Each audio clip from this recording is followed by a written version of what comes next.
Pascal Ribon, bonjour, vous êtes directrice générale de l'ESTACA, École d'ingénieurs post-bac. Quelques mots sur votre école?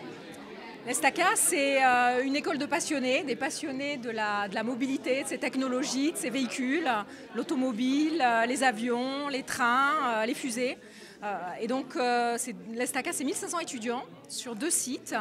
Un site en province, en Pays de Loire, en Mayenne, à Laval, et puis un deuxième site en région parisienne. Alors nous ouvrons en 2015, à la rentrée, dans quelques mois, un site tout neuf, donc dans l'écosystème du plateau de Saclay, à Saint-Quentin-en-Yvelines, en face de la gare.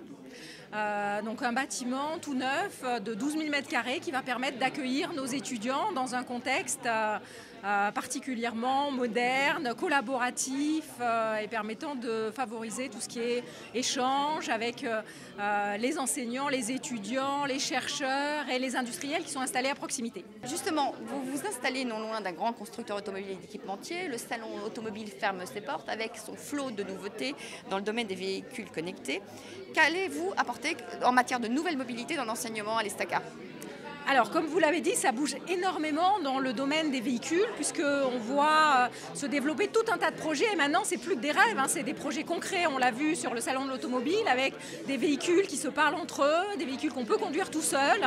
Et donc, à l'ESTACA, il y a 30 ans, on était une école de la mécanique. Maintenant, l'électronique, c'est notre quotidien.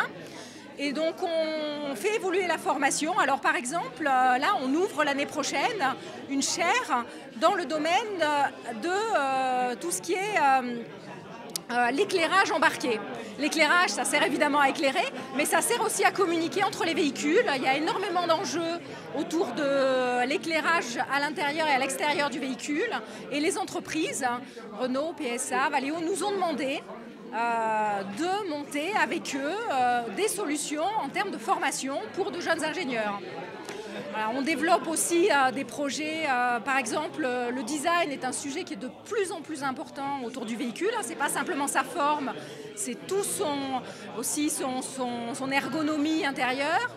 Et nos étudiants, là, par exemple, démarrent des projets avec les étudiants du Strait College, pour le compte, là encore, d'industriels regroupés dans une institution qui s'appelle VDCOM, qui fait partie des investissements d'avenir, qui a été labellisé un grand centre de recherche et qui est installé non loin de chez nous, pour l'instant sur Versailles.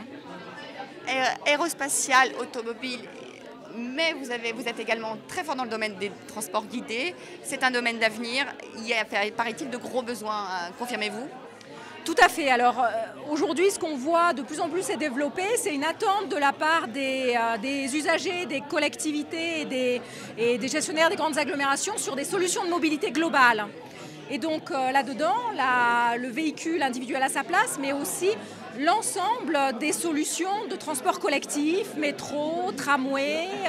On voit même des projets de transport philo-guidé. C'est quasiment comme ce qu'on voit dans les stations de ski. Et dans ce domaine-là, il y a énormément de projets qui émergent un peu partout dans le monde. Et effectivement, nos ingénieurs qui sont formés aujourd'hui et qui sont en petit nombre, puisque ce sont des promotions aujourd'hui de 25, ont l'embarras du choix pour trouver des postes qui correspondent à leurs envies. Et donc nous, ce que nous cherchons, c'est à pouvoir en recruter plus, de façon à pouvoir répondre aux besoins du marché qui, effectivement, est très très ouvert actuellement. Pascal Ribon, merci.